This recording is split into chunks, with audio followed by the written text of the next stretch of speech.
Having lodged at Pacific Quay or Ballater Street for the last few years, I was to stay in town this year at the St Enoch Square Premier Inn, handy for the train stations and scoring drugs from the groups milling around the subway entrances. The hotel was perfectly serviceable and my 6th floor room most peaceful, providing good exercise climbing the 6 flights of stairs a few times each day. Within half an hour of checking in, the King of Glasgow texted to see if I had arrived, intending to fine me for some imagined visa infraction, no doubt. I was already out shooting ancillary footage for the Wednesday location shoot he had arranged, and we decided to meet up tomorrow to have a wander around town and plan Wednesday. While looking at the Gillespie Kidd and Coyer designed St Charles Borromeo Oratory Church on Kelvinside Gardens, I fell into conversation with a young gent, who informed me the light through the extensive and expansive windows fell beautifully inside. Unfortunately, like most churches in Scotland, the doors were locked and I was unable to experience the light. The young gent was very kind with his time, but as mentioned in previous videos, Glasgow is the home of kindness. I was much taken by the steps and railings leading to the church from Melrose Gardens, which resemble the Alexander Greek Thompson designed 60 steps a short stroll away on Queen Margaret Drive. The 60 steps were constructed in the 1870s and could well have inspired these steps, as neither church nor steps appear on this 1894 Ordnance Survey map. Note the brickworks, which may have been Dawes Home Brickworks, trading as Kelvinside Brick Company, said to have operated between 1873 to 1930. The brickworks have gone on this 1911 map, replaced by a school, but the original church and surrounding streets are now shown, which one assumes would have included the steps from Melrose Gardens up to Kelvinside Gardens East. Nearby is Wilton Street Gardens, an oval with, as the name suggests, a central railed garden, which would benefit from some pruning. I adore ovals, they speak of comfortable civilised city living. Even more pleasing, the southeast quadrant hosts blonde sandstone walk-ups, with a circle detailing string course. I think this section was the earliest, built in the mid-1800s, with the oval gradually developed over time, evidenced by the lack of uniformity and utilisation of red sandstone for all but this southeast quadrant. Railway construction in the late 1800s heralded red sandstone's popularity, it being cheaper and more durable due to the higher iron content than blonde sandstone. Dumfries and that bastion of Masonic nonsense, Ayrshire, provided the red sandstone for Glasgow structures. In a repeat of last year's Glasgow video first night, I headed for a glass of lemonade in the Lauriston bar on Bridge Street, which has recently changed hands, but not ethos. It still resembles a friendly sixth form common room, accepting cash only. One change from last year was I was able to pay for my lemonade, having been told by the previous owner they don't charge for mixers. You can't run a pub serving free lemonade to art gallery ponces. Bridge Street is shabby, and shabbiness pleases me, but perhaps the shabbiness has overstepped the mark, because sections of Bridge Street resemble the 1978-79 Winter of Discontent, when refuse lay uncollected due to strike action.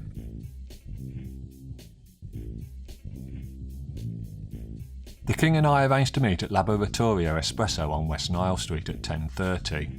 I was 2 minutes late, because I had to return to the hotel to fetch my phone. For this tardiness, His Majesty fined me £10. He's a very strict monarch. He'd mentioned yesterday there may be a piece to be made on brutalist architecture in Glasgow, and proposed we view some examples today. I admire brutalism and enthusiastically agreed.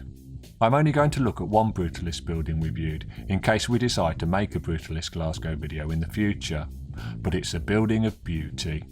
Another design from the Gillespie Kidd and Coyer practice, the 5-storey 58 Buchanan Street, was constructed for the British Overseas Airways Corporation and completed in 1970. But if asked to date it at a glance, I would have estimated late 50s, early 60s. An interior photo on the RKA website portrays a 50s idea of modernism that one wouldn't expect in the 70s outside a wimpy bar. I would class number 58 as soft brutalism, the imperfect nature of beaten copper cladding adding a fluidity to its appearance. the aircraft-inspired window apertures the only real nod to its aviation purpose.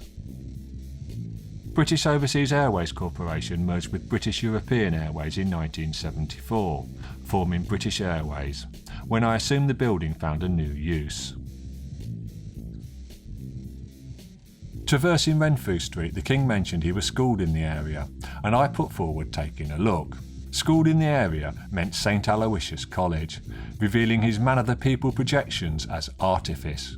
He's a public schoolboy, explaining his capitalist pig-dog tendencies and why the only time he gets his hands dirty is when tripping over a homeless person. I of course will refer to his privileged schooling at every opportunity, and probably thrash him for good measure. Shooting schools with a long lens can be misconstrued, so we enter St Aloysius Church from where the college stems to shoot instead. I find many Catholic churches gaudy, often resembling brothels, a category St Aloysius falls into. My eyes crave simplicity and clean lines. My favourite recent church discovery is the no longer in service Holy Trinity Church, Blatherwick, Northamptonshire. Look at these beautiful box pews.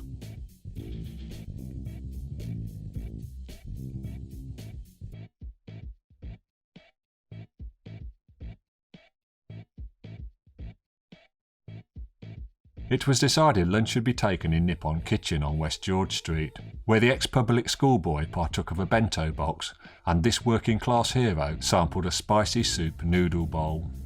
We both enjoyed our meals and would happily visit again. Nearing Bell Street, I ventured, having covered the old police stables conversion to flats in the 2018 video, Glasgow Wandering 2, we see how it's worn. While looking through the gated entrance at the 52 flats, a resident called Charlene returned from walking her dog and immediately invited us in to shoot. More outrageous Glasgow kindness. Charlene said the gated entrance was no barrier because drunks often climbed in, and one morning she found a drunk snoring in the garden furniture of a ground floor flat. Another resident came out to chat, he and Charlene bemoaning the poor maintenance service they receive, often having to chase the maintenance company to rectify faults. They both agreed it was a nice place to live though. Leaving Bell Street, we continued our look at brutalist architecture, and before we knew it, the hour hand had reached 7, and we parted without finalising a plan for Wednesday. This channel is a shambles. My evening glass of lemonade was purchased in the Scotia bar, where in a reenactment of last year, a man stinking of piss sat next to me at the bar and performed some unhygienic nose-clearing actions. So I left. I'm not giving up on Scotia, as it's my kind of bar, but if the same thing happens next year, I'm definitely washing my hands of the place, which is more than the man next to me at the bar did.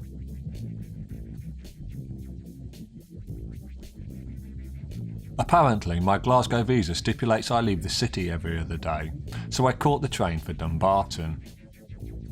First stop, in a surprise to no one, was the cemetery. Laid out to the designs of Stuart Murray, the cemetery opened in 1854, prominent shipbuilder William Denny being the first burial. It's an archetypal Victorian cemetery, littered with elaborate gravestones for those wishing to express their perceived stature in life. I love the cemetery, imagining myself on a 1970s Hammer horror film set.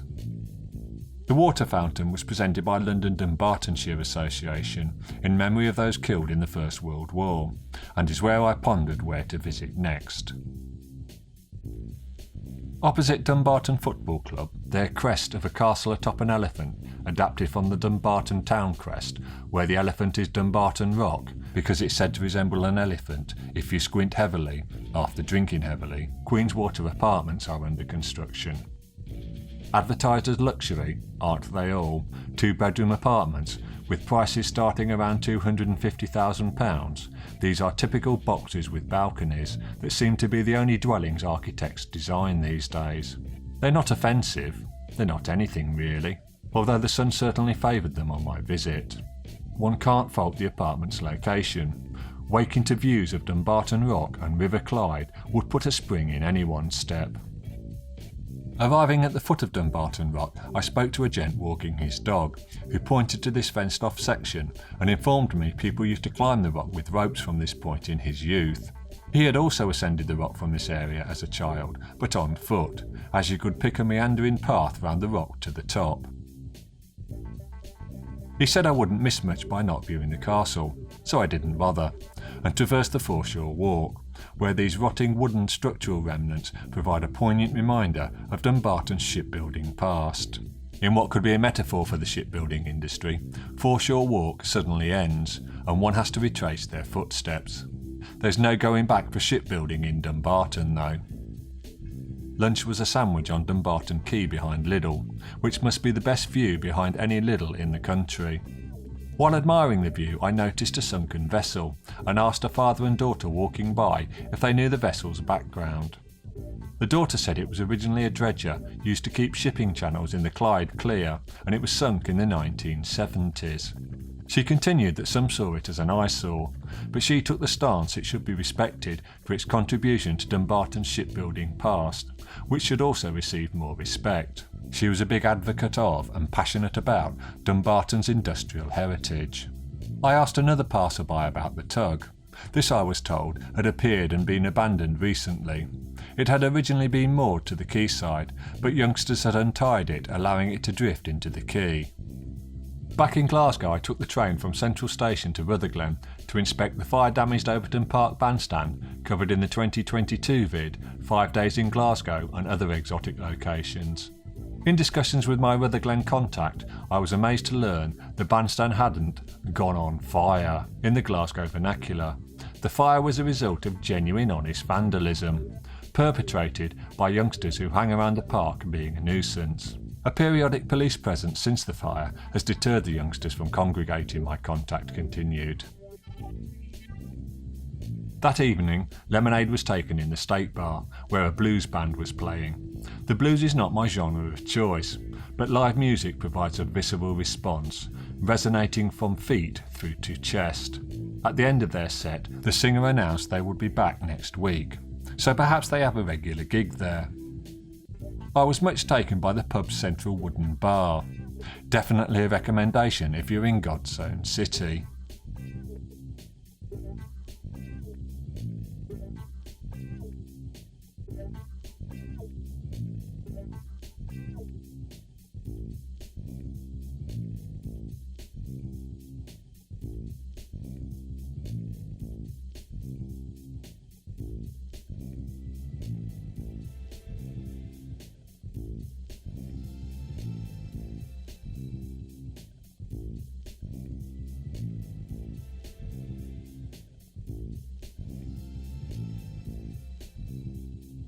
My evening wander was punctuated by a glass of lemonade in Variety Bar, which is populated by an indie student clientele, but none the worse for that. Unfortunately, they still don't accept cash.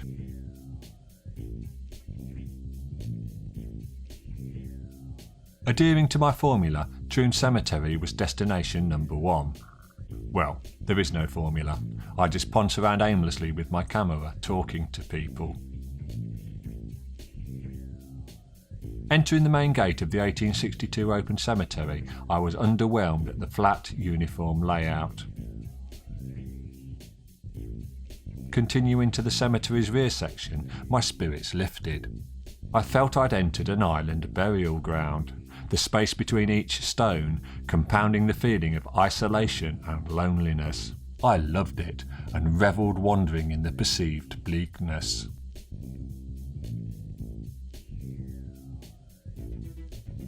Exiting the cemetery, I headed to investigate a copper dome and the fire engine sirens emitting from its vicinity.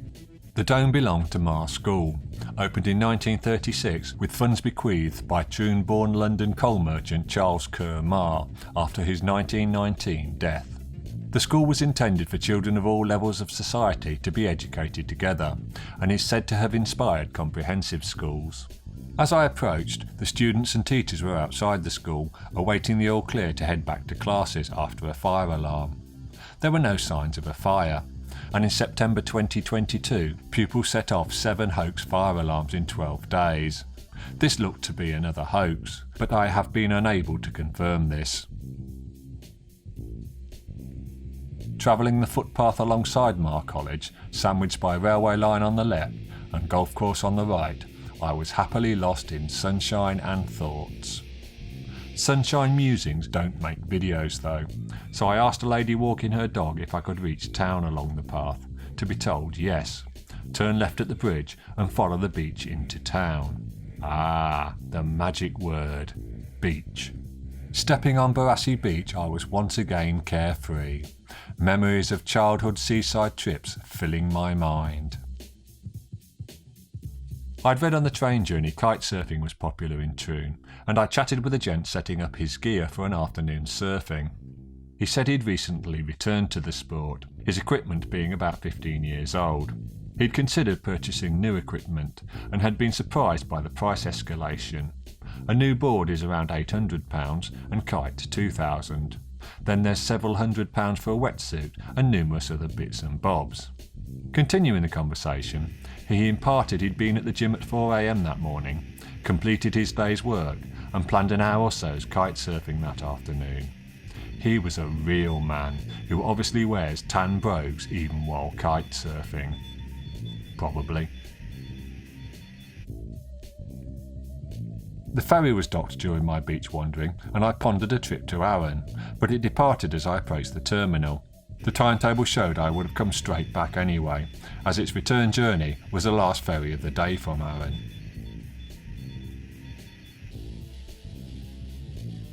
The 650 metre long, 10 metre high ballast bank was built in 1840, utilising ballast from visiting ships, by order of William Henry Cavendish Scott Bentinck, to protect his harbours from prevailing southwesterly winds.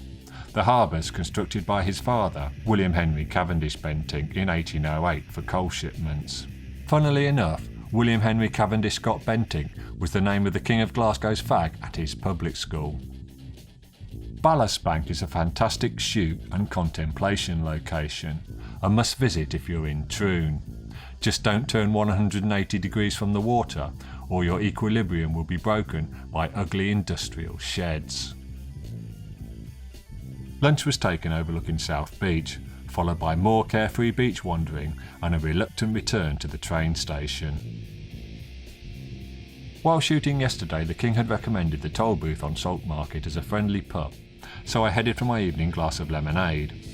I paid for my pop, and before reaching my seat, a smiling gent walked up to me, shook my hand and wandered off without exchanging any words. I suspect he had taken drink. I like the toll booth, it's unpretentious, unlike the King and I.